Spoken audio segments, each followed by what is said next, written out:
Seja bem-vindo ao Fides Reformata, a sua revista eletrônica de teologia. O Fides Reformata é um programa oferecido pelo Centro Presbiteriano de Pós-Graduação Andrew Jumper. A Fides Reformata, por outro lado, é a nossa revista de teologia, a qual está disponível por meio do nosso website cpaj.mackenzie.br, e ali você vai encontrar vários números da Fides. São 23 anos de revista teológica com a publicação de artigos acadêmicos, artigos teológicos de alto nível acadêmico. No programa de hoje nós recebemos o último professor contratado pelo Andrew Jumper, nosso mais novo professor Chung Kwang Chung. É um prazer recebê-lo, professor Chung. Prazer. Muito bom. Uma alegria tê-lo aqui. No programa de hoje nós abordaremos o artigo que você escreveu na última Fides publicada, não é? A número 2 de 2018. Sim. E ali você aborda Apocalipse 7, a função de Apocalipse 1:7 na missão às nações no livro de Apocalipse. É um tema bastante específico. Como é que surgiu o interesse em abordar esse tema? Sim, eu venho de uma família de missionários, né? Meu pai é missionário, meu irmão é missionário, meu tio é missionário e sou professor na área de missões. Mas quando nós começamos então a estudar Novo Testamento, o interesse surgiu em trabalhar o livro de Apocalipse também junto com esse tema. E o que me levou a escrever essa tese foi um artigo do meu orientador, né, o saudoso Dr. Grant Osborne, que cita esse versículo, capítulo 1, versículo 7, como sendo aí um importante ponto para dar o tom nesse tema missionário no livro de Apocalipse. Então esse artigo é uma espécie de um resumo de uma tese. Exato, exatamente, da minha tese de mestrado em Novo Testamento. Bom saber. Você trata de Apocalipse 1:7 e apenas para ajudar os nossos espectadores de casa, eu vou ler o texto aqui. Eis que vem com as nuvens e todo olho o verá, até quantos o traspassaram, e todas as tribos da terra se lamentarão sobre ele, certamente. Amém. Então o texto fala das tribos da terra se lamentando por causa desse que foi traspassado. Você tem uma abordagem diferente da maioria dos comentaristas que falam a respeito desse texto. Explique isso, por favor.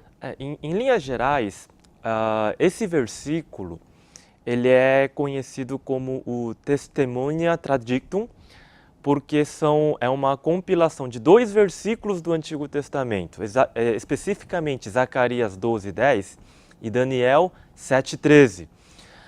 O que fica evidente e interessante é que Mateus, no seu sermão profético, onde Jesus fala no capítulo 24, no versículo 30 especificamente, esses 2 versículos são juntos, compilados identicamente como aparece em Apocalipse 1:7 e também é usado, né? Que também aparece em João capítulo 19. Daí os acadêmicos dizerem que esses eram os versículos favoritos da igreja primitiva, da igreja antiga, assim como nós temos aí o João 3:16, né? Então, esses eram os versículos favoritos usados. E especificamente em Zacarias, você vê as tribos lamentando, e a maioria vai dizer que é em consternação, em terror por causa do juízo.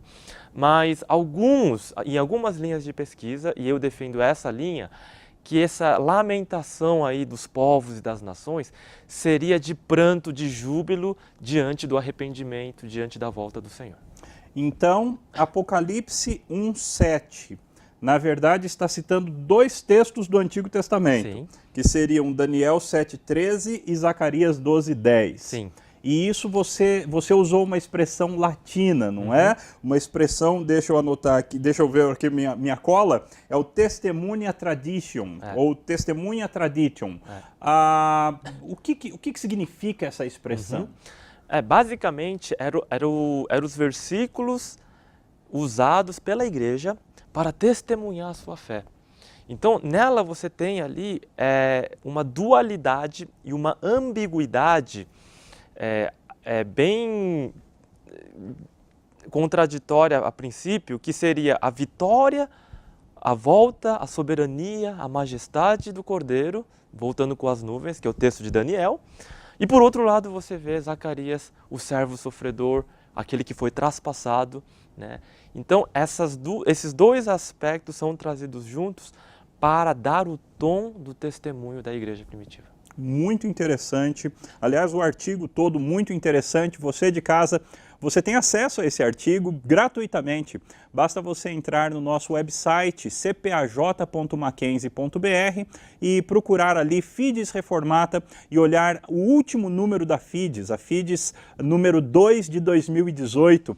A FIDES número 1 de 2019, em breve também será publicada e estará disponível também nos nossos canais. Depois do intervalo, nós continuaremos conversando a respeito desse assunto tão interessante e tão importante, vendo inclusive quais as aplicações e as implicações que essa abordagem tem para a igreja da nossa época. Até daqui a pouco.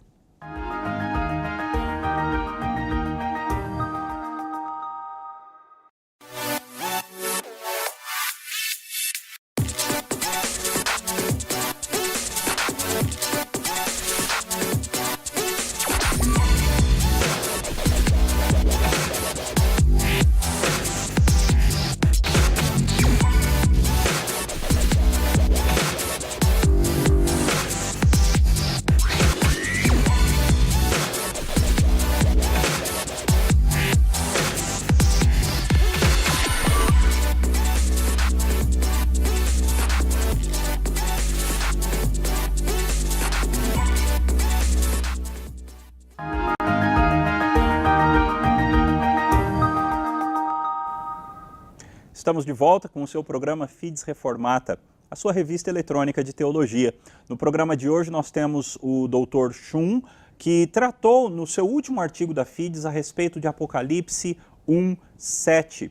A Dr. Shum estava explicando que esse texto de Apocalipse ele recebe a influência de dois outros textos do Antigo Testamento, sendo eles Daniel 7:13 e Zacarias 12:10. Você citou outros dois textos do Novo Testamento que também são influenciados por esses dois textos do Antigo Testamento. Você poderia repetir quais são esses textos? Sim, em Mateus 24, versículo 30, e em João 19, versículo 17, nós vemos também esse uso, né?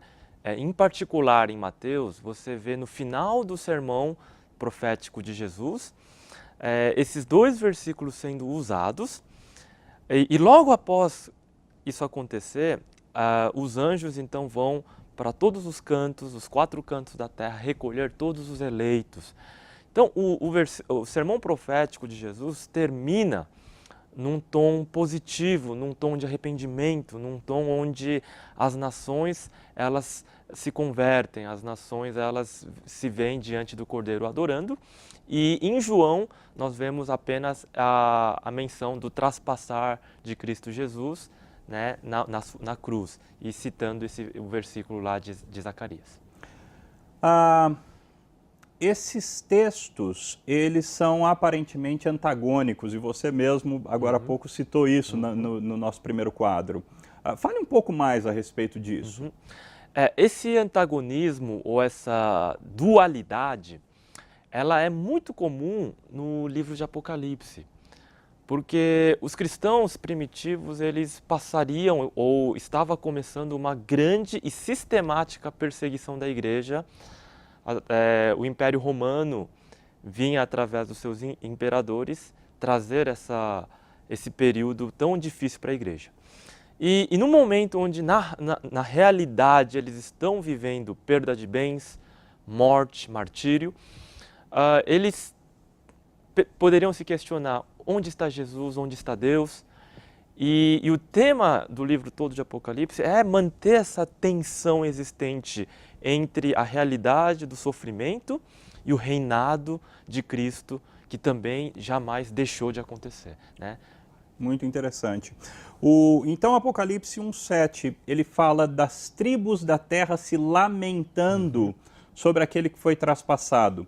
Esse lamento, ele é um lamento que simboliza algo ruim, as tribos estão se lamentando por causa de toda a tragédia, de toda a punição do dia do Senhor, ou é algo bom, eles estão se lamentando em arrependimento?